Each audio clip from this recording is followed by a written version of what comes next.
నమస్తే అన్న. అన్న ఇప్పుడు ఆంధ్రప్రదేశ్లో మళ్ళీ రాజకీయాలు మొదలైనవి.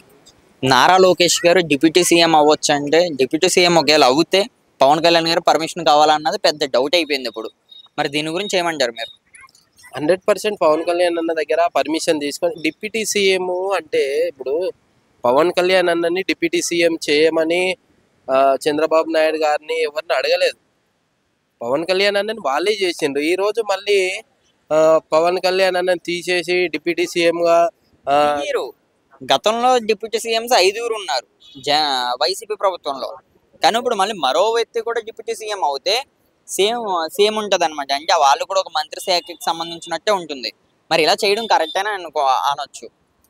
కరెక్ట్ కాదు. ఇప్పుడు డిప్యూటీ సీఎం పవన్ కళ్యాణ్ అని ఉన్నాడు, మంచి పాలన చేస్తుండు, అందరినీ కలుస్తుండు. ప్రజల్లో ఉండే వ్యక్తి పవన్ కళ్యాణ్ అన్న. నిత్యం ప్రజల్లో ఉండి ఏ అవసరం ఉన్నా ఏ బాధ ఉన్నా ప్రజల్లో ఉంటుండు. నన్ను గెలిపించిన ప్రజలతోటి నేను ఉంటా, ఏ బాధ వచ్చినా గిట వాళ్ళకి అండగా ఉంటా అని ఉంటుండు. ఈరోజు ఏదేదో సరే చేస్తే చేసిండ్రు, ఎవరిని మన లోకేష్ గారిని డిప్యూటీ సీఎం చేస్తున్నారు.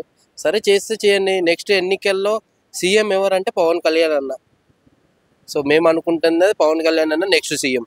ఎలా అవుతారు పవన్ కళ్యాణ్ గారు నెక్స్ట్ సీఎం?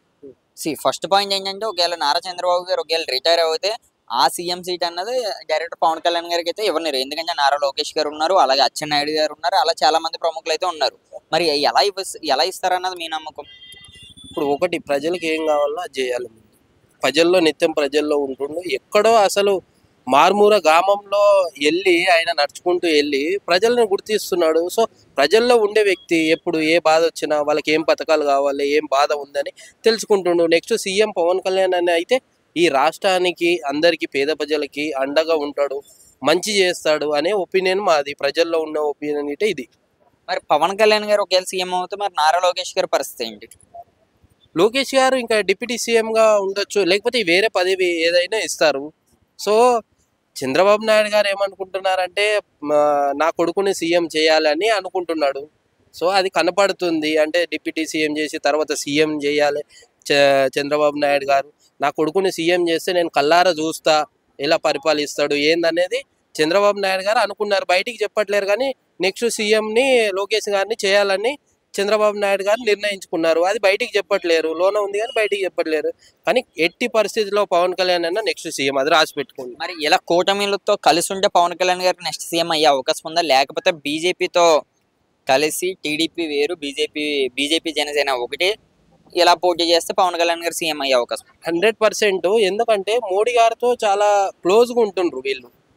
లోకేష్ గారు కానీ, లేకపోతే చంద్రబాబు నాయుడు గారు కానీ, లేకపోతే పవన్ కళ్యాణ్ అన్న కానీ. కాకపోతే 3 పార్టీలు ఉన్నాయి, కానీ సీఎంగా అయితే పవన్ కళ్యాణ్ అన్నని అందరూ ఆదరిస్తుండ్రు. ప్రజలు మొత్తం సీఎం కావాలి సీఎం కావాలని గోల పెడుతుండ్రు. అందు గురించే పవన్ కళ్యాణ్ అన్న సీఎం అవుతాడు. మోడీ గారితో మాట్లాడైనా, ఆ ప్రభుత్వంతో మాట్లాడైనా నిలబెట్టుకునే శక్తి పవన్ కళ్యాణ్ అన్న దగ్గర ఉంది. మరి కూటమి చీలిపోతుందని మీ అభిప్రాయం? అంటే రానున్న 2029 ఎన్నికల్లో కూటమి ఇప్పుడు ఏదైతే ఉన్నదో బీజేపీ, టీడీపీ, జనసేన, ఈ 3 మళ్ళీ చీలిపోయే అవకాశం ఉందా? 100%. ఇప్పుడు మనం టీజర్ మాత్రమే చూసినాం. అసలు సినిమా ముందుంది, అసలు టైలర్ ముందుంది, సినిమా ముందుంది. చీలిపోయే అవకాశం ఉంది. ఇప్పుడు ఆయన అన్ని సీట్లతో గెలిచిన తర్వాత నాకు ఏ పదవి ఇవ్వకపోతే నేను ఎందుకు ఉంటా అందులో అని ఒక బాధ ఉంటుంది. ఇంత కష్టపడినా కదా నేను అనేది. 3 పార్టీల గిట ముందుంది సినిమా. సో అది. మరి పవన్ కళ్యాణ్ గారు బీజేపీతో కలిస్తే, మరి ఇప్పుడున్న గతంలో చూసుకుంటే ప్రజారాజ్యాన్ని తీసుకెళ్లి కాంగ్రెస్ లో చిరంజీవి గారు కలిపినట్టే ఇప్పుడున్న జనసేనను తీసుకెళ్లి బీజేపీలో కలిపే అవకాశం ఉందా పవన్ కళ్యాణ్ గారు? 100%. మరి అలాగుంటే మళ్ళీ పవన్ కళ్యాణ్ గారు గతంలో ఏమన్నారు, కూటమి అన్నది కలిసిమెలిసి ఉంటుందని చెప్పారు. మరి అది ఓన్లీ గాలి మాటలని అర్థం చేసుకోవచ్చా ప్రజలు?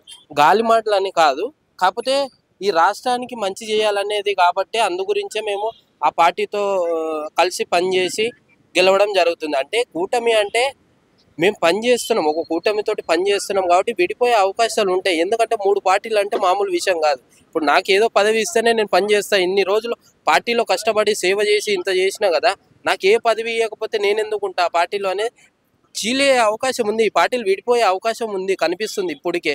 ఇప్పుడు డిప్యూటీ సీఎం అని, అదని ఇదని ఏదేదో చెప్తున్నారు, కానీ ఓవరాల్గా అయితే పవన్ కళ్యాణ్ అన్న మోడీతో చాలా క్లోజ్గా ఉన్నాడు, ఆ పార్టీతో చాలా క్లోజ్గా ఉన్నాడు.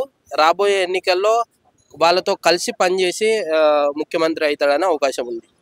మనం గత 1 వీక్ బ్యాక్ చూసుకుంటే ఎవరైతే Pithapuram MLA TDP MLA Varma గారు ఉన్నారో ఆయన కూడా పోస్ట్ అయితే చేశారు. కష్టపడే వాళ్ళకే విజయం కోసం చెప్పుకునే అర్హత ఉన్నదని కూడా చెప్పారు. అదంటే ఇండైరెక్ట్ గా డైరెక్టర్ గా పవన్ కళ్యాణ్ గారికి అనుకోవచ్చా కౌంటర్? ఎవరికన్నా అనుకోవచ్చు. ఒకటి బ్రదర్, పని చేస్తుంటే ప్రజలు గిట్ట గుర్తిస్తారు. ప్రజల్లో ఉంటుండు, మన గురించి అన్ని మాట్లాడుతుండు, మనకు సేవ చేస్తుండు కాబట్టి సో కష్టపడే వాడికి అవకాశం కంపల్సరీ ఉంటుంది. సో పవన్ కళ్యాణ్ అన్న అట్లా కష్టపడుతుండు కాబట్టి ఆయనకు అవకాశం ఇవ్వాలి, ముఖ్యమంత్రిని చేయాలని ప్రజల్లో ఉంది, నాలో గిట్ట ఉంది. ఆయనను గెలిపియండి, ముఖ్యమంత్రిగా ఆయనను నిలబెడితే ఈ రాష్ట్రము ఎక్కడో ఉంటుంది. సో పేద ప్రజలు లేని రాష్ట్రంగా ఉంటుందని నేను అనుకుంటున్నాను. నేను చాలా మంది దగ్గర ఇదే క్వశ్చన్ వేస్తే చాలా మంది ఏమన్నారంటే ఒకవేళ బీజేపీ కూటమి విడిపోతే మళ్ళీ జగన్ సీఎం అవుతారు అంటున్నారు. అంటే వ్యతిరేకత పెరిగిపోద్ది అని కూడా చాలా మంది అంటున్నారు. అది నిజమేనా? బ్రదర్, ఒకటి జగన్ గారి ప్రభుత్వము దరిదాపులో గిట రాదు అసలు. ఎందుకంటే మోడీ గారితో చాలా క్లోజ్గా ఉన్నారు. ఎంత క్లోజ్ గా ఉన్నా సరే ప్రజలు అనుకుంటే ఎవరినైనా సరే కిందకి దింపుతారు అన్నది మీకే తెలుసు. అసలు జగన్ అనే వ్యక్తి రాడని నేను అనుకుంటున్నా. ఎందుకు రాడంటే మోడీ గారితో అనుబంధం వీళ్ళకి ఎక్కువ ఉంది. వీళ్ళు ఉంటేనే మోడీ గారు గెలిచారు కదా, వీళ్ళు ఉండబట్టే మోడీ గారు గెలిచారు. వీళ్ళు లేకపోతే మోడీ గారు గెలవరు. సో అందు గురించి జగన్ అన్న రాడు. ఎందుకంటే ఆయన పక్కన పెట్టేసిన కేంద్ర ప్రభుత్వమే పక్కన పెట్టిండ్రు. 5 ఏళ్ళులా ఏం చేయలేక ఓడిపోయిండు.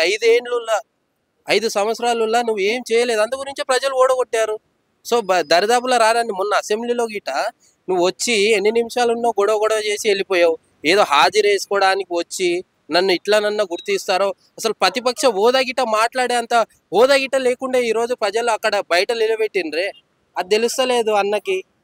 మరి ప్రతిపక్షం కావాలని అదే ప్రతిపక్షం ఇస్తే కూటమి చేసే తప్పుల కోసం నిర్మిస్తుందని కావాలని భయపడే జగన్మోహన్ రెడ్డికి ప్రతిపక్షం ఇస్తలేదని బయట టాక్ నడుస్తుంది. దీని గురించి ఏమంటారు? లేదు బ్రదర్, ఒకటి ఏంటంటే నిన్ను ప్రజలు అసలు ప్రతిపక్ష హోదా గిట మాట్లాడనికే అవకాశం గిట ఇవ్వలేదు కదా ప్రజలు. నువ్వు ఏం చేయలేదు కాబట్టి ఇవ్వలేదు. సో చేసి ఉంటే 5 ఏళ్ళలో ఓడి కాదు కదా ఈరోజు ఉండేటోడివి. ఇంకా 5 ఏళ్ళు పరిపాలించే శక్తి నీకు ఇస్తుండే, ప్రజలు ఓటు హక్కు ఇస్తుండే. నువ్వు ఏం చేయలేదు కాబట్టి ఓడగొట్టి ప్రతిపక్ష హోదా గిట నిన్ను మాట్లాడనీకే ఇవ్వకుండా బయటకు పంపించిండ్రు ప్రజలు ఈరోజు. మరి ఆ విషయం చూసుకుంటే మరి ఎందుకని